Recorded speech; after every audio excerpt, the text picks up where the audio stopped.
Bismillahirrahmanirrahim. Assalamualaikum warahmatullahi wabarakatuh. Alhamdulillah. Alhamdulillahi rabbil alamin. Alhamdulillahil malik zil malakut wal jabbaru zil jabarut allazi khalaqal hayata ikhtibaran alal imani was subut. Salatan wa salaman daimaini mutalazimain ala habibil yakut. Allahumma salli ala sayyidina Muhammad ad-durril azhar wal yakutil ahmar wa nuril azhar wa sirrillahil akbar wa ala alihi wa ashabihi ajma'in, amma ba'd. Alhamdulillah, fi hadhil munasabati saminah uridu an u'arrifa nafsi awalan qabla an abda'a fit tarjamah fawriyah. Ismi Jalaluddin, kuntul an fil mustawa sadis, jalastu fi fasl dal bi kulliyati tarbiyah wal mudarrisiyah fi syu'bati tadrisil lughatil arabiyyah. Kali ini saya akan menerjemahkan sebuah video yang mungkin kurang lebih durasinya sekitar 10 menit atau 9 menit. Saya akan langsung menerjemahkannya dengan terjemah fauriyah. إن قلت أنا بوجوب تغطية الوجه فأنا في الوقت ذاته أقر ولا أنكر ذلك من باب الأمانة العلمية بأن هناك من أهل العلم المعتبرين من قال بجواز كشف الوجه من المعاصرين، مثلا كشيخنا الألباني رحمه الله تعالى، وشيخنا شيخ الأزهر، وفضيلة المفتي، وغيرهم من مشايخنا. Apabila saya mewajibkan seorang dalam perkara menutup wajah atau bercadar, sesungguhnya pada zatnya saya akan kembali. Saya benar-benar akan kembali dan saya tidak mengingkari itu dari bab ilmiah. Karena dalam perkara ini, yaitu perkara niqab atau bercadar, ada orang-orang atau ada mereka-mereka yang sudah ahli dan sudah pakar dalam hal ini. Seperti contoh ulama kita di abad 20 ini, yaitu Syekh kita Syekh Albani rahimahumullah, dan Syekh kita Syekh Al-Azhar dan Mufti yang mulia, dan lainnya dari Syekh-Syekh kita.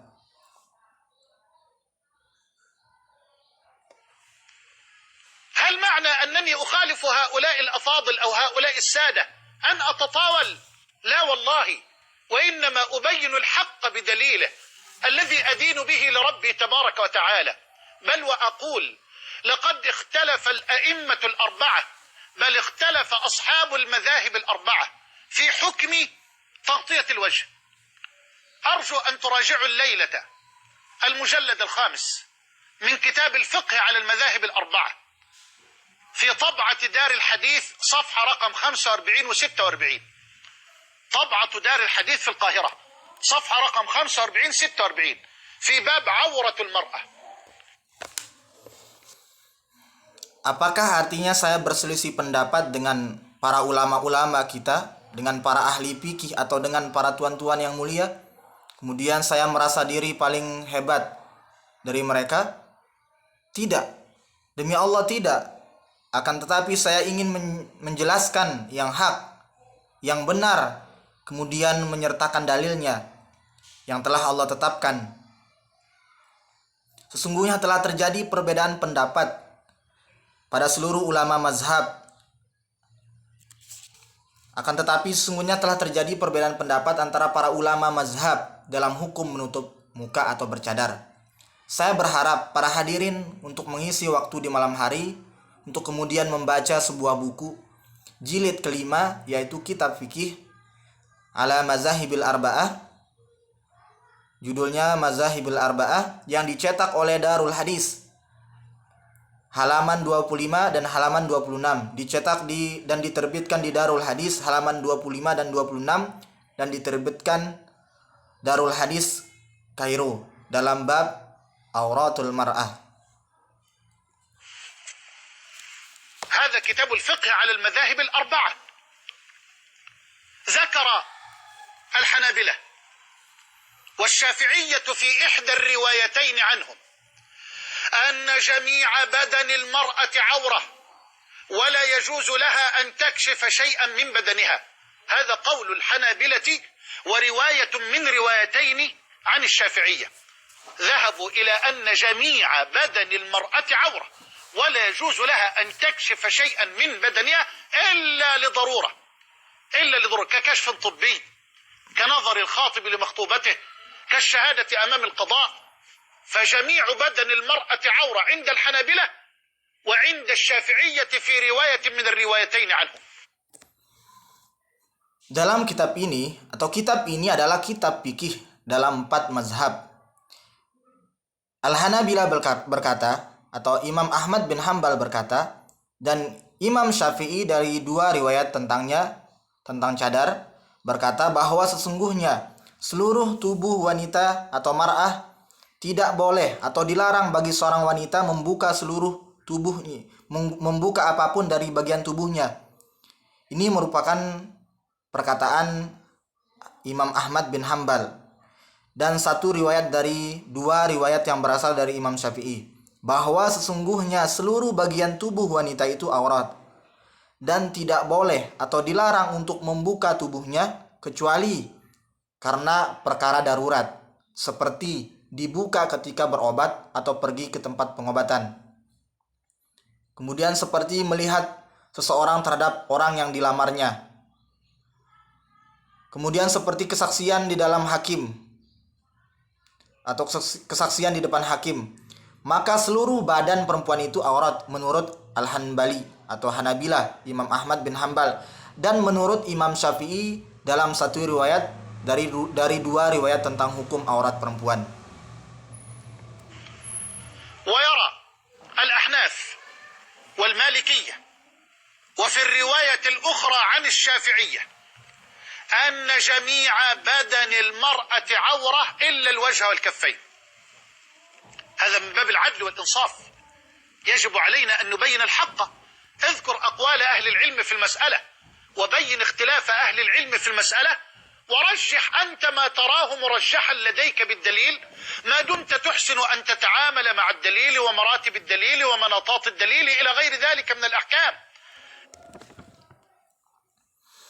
Dan menurut pandangan Al-Ahnaf atau Imam Hanafi dan Malikiyah atau Imam Malik, dan dalam riwayat yang lain dari Imam Syafi'i, bahwa sesungguhnya seluruh tubuh atau badan wanita itu aurat kecuali wajah dan kedua telapak tangan. Ini adalah bab dalam ilmu, kita wajib menjelaskan hak yang hak dan menyebutkan keadaan orang-orang alim dalam masalah ini dan menjelaskan tentang perbedaan pendapat para orang-orang alim itu, sehingga Anda dapat menetapkan seperti apa yang akan Anda ikuti. Kemudian Anda dapat melakukan hukum-hukum itu dengan dalil-dalil, dengan susunan dalil yang benar menurut Anda dan Anda yakin itu benar. لكن لا يجوز لمقلد أن ينكر على المخالف، لا يجوز لمقلد أن ينكر على المخالف. يا أخي لما تنكر علي وأنت تقلد إماما آخر أو عالما آخر؟ إن كنت تحسن أن تتعامل مع الأدلة ومراتب الأدلة ومناطات الأدلة فبين الحق الذي تدين به أنت لله في أي مسألة من المسائل دون أن تنكر على المخالف. هذا من أدب الخلاف ومن فقه الخلاف. وأنا أقول دوما لو طرحت أي مسألة من مسائل الخلاف في بوتقة الخلاف وظللت بأدب الخلاف فلا خلاف.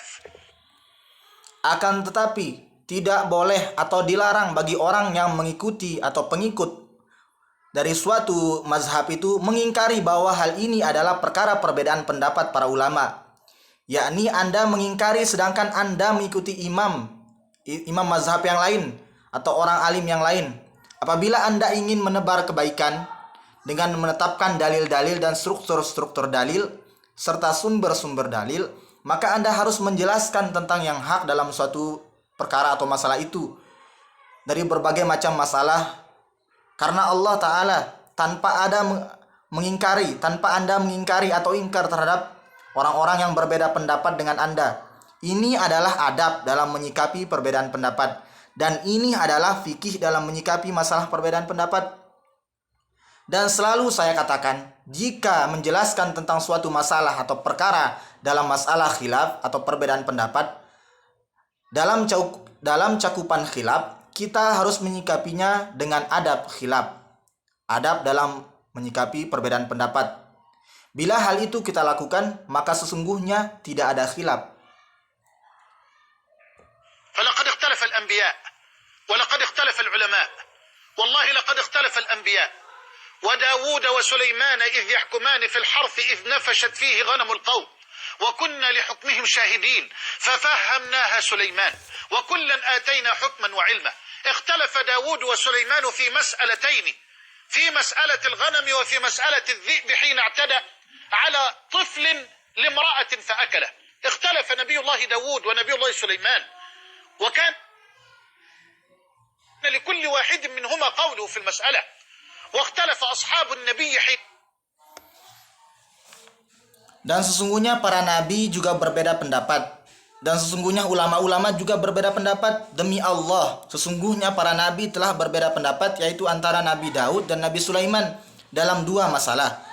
Pertama dalam masalah menyembelih domba atau kambing. Kemudian kedua dalam masalah penyembelihan tersebut terhadap anak laki-laki untuk seorang, kemudian dimakan oleh orang perempuan, kemudian dimakan oleh seorang sembelihan itu. Nabi Daud dan Nabi Sulaiman berselisih pendapat dalam hal ini. Dan setiap mereka memiliki pendapat masing-masing dari masalah ini. Kemudian dari kalangan sahabat juga berbeda pendapat.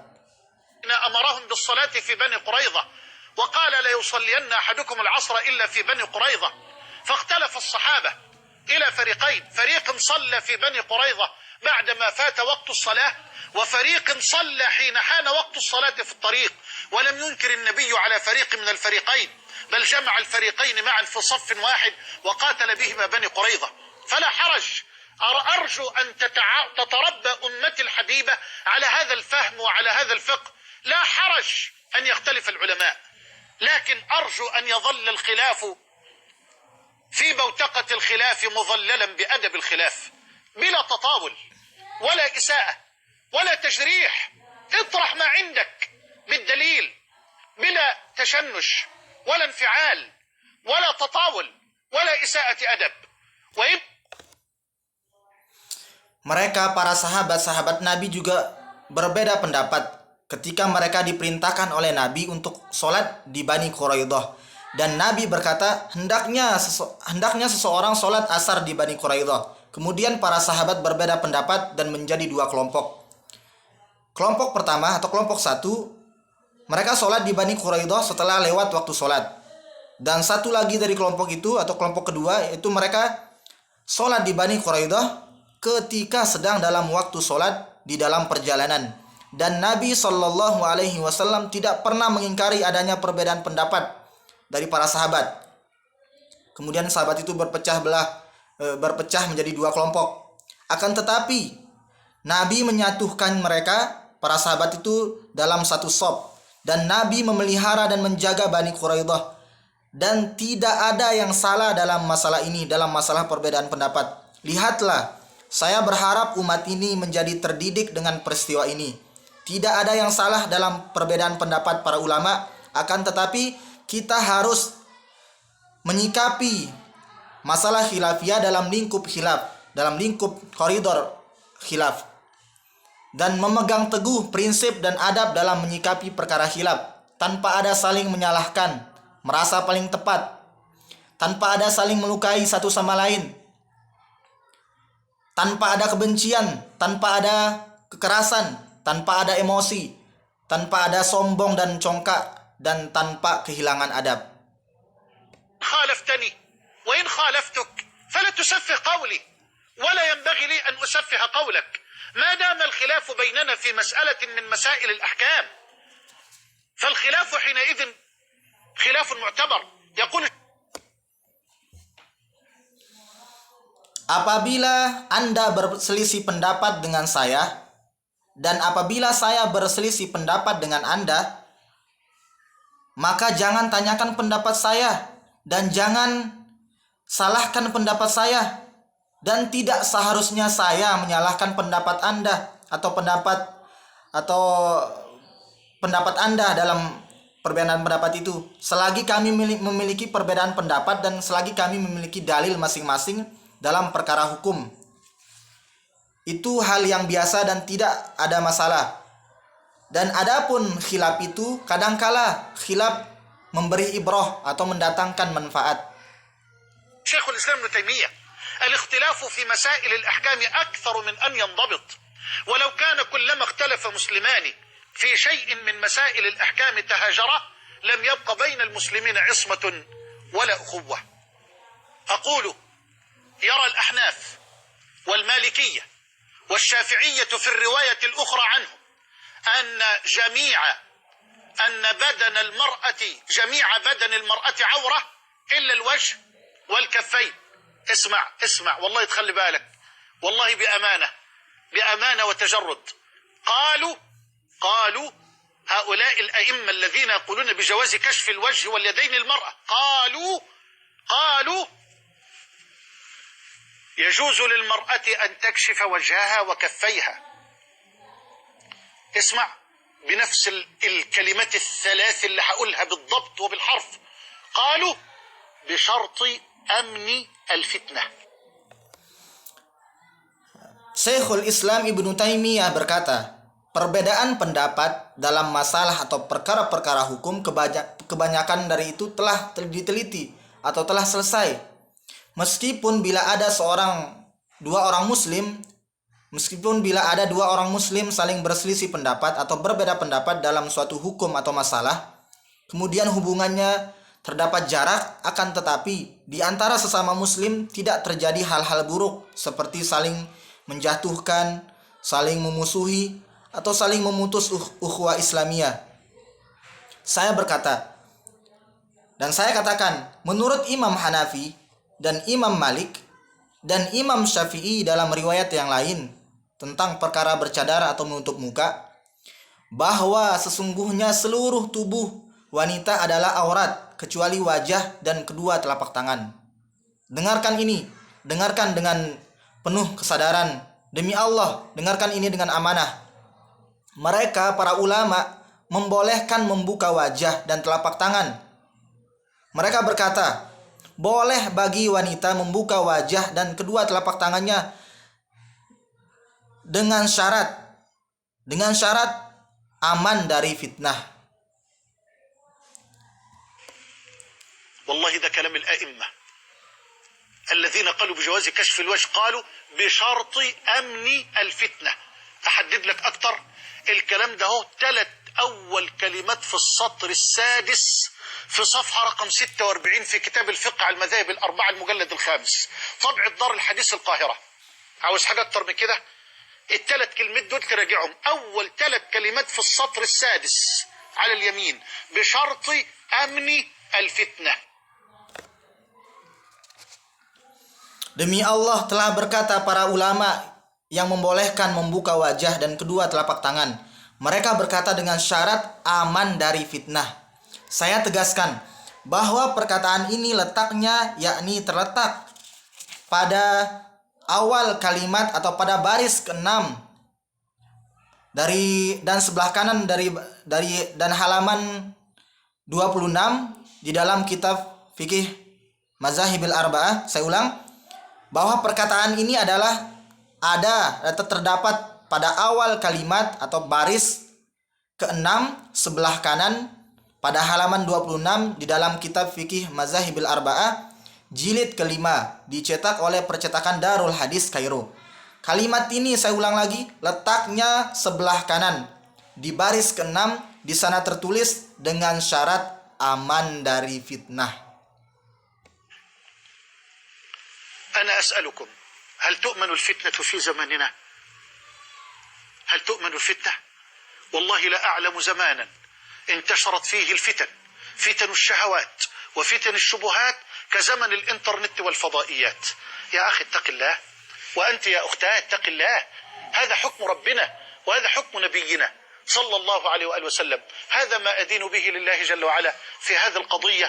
أقول ذلك بكل تواضع وبكل أدب، وأود أن أوجه نظر أحبابنا من المشايخ، وأن ألفت نظر إخواننا من الدعاة، وأن أبين لإخواننا وأولادنا من طلاب العلم أنه لا حرج على الإطلاق أن يختلف السادة وأن يختلف العلماء، وليبقى الود بينهم قائما، وليبقى الأدب بينهم قائما، وليحتفظ كل واحد لنفسه بمكانته وقدره، وألا يتخطى مكانته وألا يتعدى قدره، فكل له قدر. ولا حرج على الإطلاق أن يختلف التلميذ مع أستاذه، وأن يختلف الابن مع والده بالحق وبالدليل. Saya tanyakan kalian, apakah kalian merasa aman dari fitnah di zaman kita ini? Apakah kalian aman? Demi Allah, saya tidak mengetahui zaman yang sangat menyebar luas fitnah. Demi Allah, saya tidak mengetahui zaman yang segala macam fitnah menyebar. Fitnah syahwat, fitnah subhat, seperti zaman di era internet dan media elektronik lainnya. Wahai saudaraku, bertakwalah kepada Allah. Wahai akhwat, ikhwan, bertakwalah kepada Allah. Ini adalah hukum Tuhan kita, dan ini adalah hukum dari Nabi kita Muhammad sallallahu alaihi wasallam. Hal ini adalah ajaran yang Allah sudah tetapkan untuk kita. Saya katakan hal ini dengan penuh kerendahan hati dan dengan segala adab. Hal ini yang bisa saya sampaikan bagi para pemuda, syekh dan wanita. Kita harus menempatkan sesuatu yang khilafiyah pada tempatnya dan menyikapi hal khilafiyah itu dengan adab khilafiyah. Dan tidaklah salah atau suatu kesalahan bila ada seorang murid berselisih pendapat dengan ustadznya atau gurunya. Dan tidaklah suatu kesalahan bila ada seorang anak berbeda pendapat dengan kedua orang tuanya. Akan tetapi bila mereka memiliki dalil dan yang benar dan sumber hukum yang jelas, tidak ada yang salah dalam perkara ini. هذا ما ندين به لربنا في هذه القضية. ونصيحتي الأخيرة لأختي المنتقبة أن تتمسك بنقابها وحجابها، وأن تعتز بذلك، وأن تعلم علم اليقين أن لها سلف. يكفيك يا أختاه أنك على ضرب أمهات المؤمنين، يكفيك يا أختاه أنك ورب الكعبة على ضرب الصحابيات الطاهرات العفيفات. يا ضرة حفظت بالأمس غالية واليوم يبغونها للهو واللعب. يا حرة قد أرادوا جعلها أمة غريبة العقل غريبة النسب. هل يستوي من رسول الله قائده دوما وآخر هاديه أبو لهب؟ وأين من كانت الزهراء أسوتها ممن تقفت خطى حمالة الحطب؟ فلا تبالي بما يلقون من شبه وعندك الشرع إن تدعيه يستجب. سليه من أنا من أهلي لمن نسبي للغرب أم أنا للإسلام والعرب؟ لمن ولائي لمن حبي لمن عملي لله أم لدعاة الإثم والكذب؟ هما سبيلان يا أختاه ما لهما من ثالث فاكسبي خيرا أو اكتسبي. سبيل ربك والقرآن منهجه نور من الله لم يحجب ولم يغب. أسأل الله Inilah yang diajarkan Tuhan kita dalam perkara ini atau perkara bercadar. Dan nasihat akhir untuk saudara perempuan yang mengenakan cadar, tetaplah kalian teguh dalam bercadar dan mengetahui dengan seyakin-yakinnya bahwa baginya adalah salaf. Orang yang memakai cadar adalah orang yang mengikuti salaf.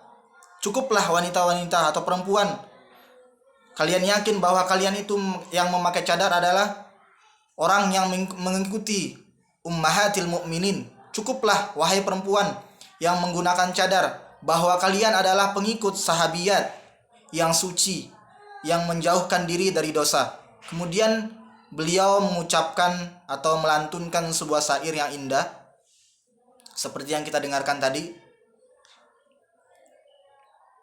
جل وعلا أن يثبت إخواننا وأخواتنا وأن يرزقنا جميعا حسن الخاتمة.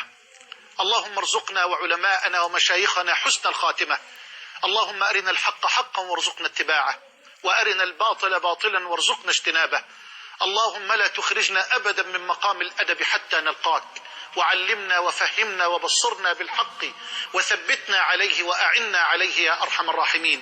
اللهم استر نساءنا واحفظ بناتنا وأصلح شبابنا واحفظ بلدنا مصر من كل فتنة وشر ووباء وبلاء وسائر بلاد المسلمين. أيها الأفاضل، أقول قولي هذا وما كان فيما طرحت من توفيق فمن الله وحده، وما كان من خطأ أو سهو أو نسيان أو سوء أدب فمني ومن الشيطان، وأعوذ بالله أن أكون جسرا تعبرون عليه إلى الجنة ويرمى به في جهنم، ثم أعوذ بالله أن أذكركم به وأنساه. وصلى الله وسلم وبارك على نبينا محمد وعلى آله وأصحابه أجمعين، والسلام عليكم ورحمة الله تعالى وبركاته. Waalaikumsalam warahmatullahi wabarakatuh.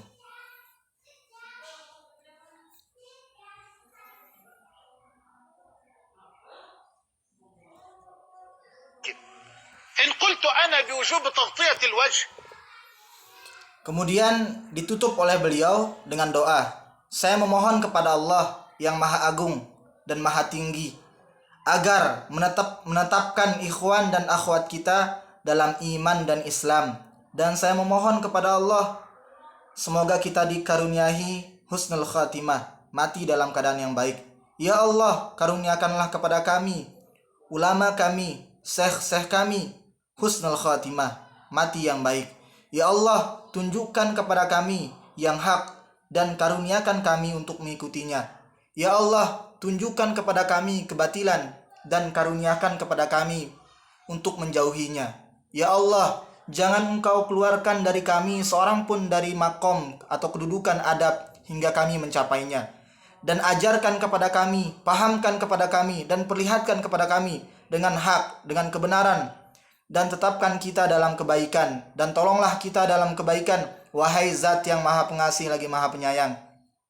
Ya Allah, tutuplah wanita kami dan jagalah anak-anak wanita kami, dan perbaikilah pemuda kami dan jagalah negeri kami Mesir dari segala fitnah, kejahatan, wabah, bala, dan seluruh negeri umat Islam. Wahai orang-orang yang mulia dan dimuliakan, ini yang bisa saya sampaikan. Bila ada ucapan yang salah atau tutur kata yang kurang berkenan, bila ada ucapan yang salah,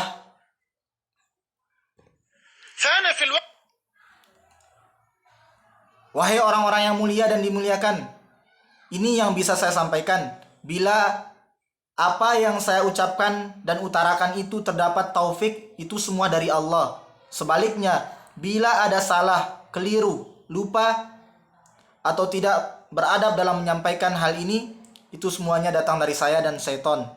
Dan saya berlindung kepada Allah dari godaan setan. Kemudian menutupnya dengan salam. Mungkin itu saja yang bisa saya terjemahkan secara fauriyah. Lebih kurangnya saya mohon maaf. Billahi taufiq wal hidayah. Wassalamualaikum warahmatullahi wabarakatuh.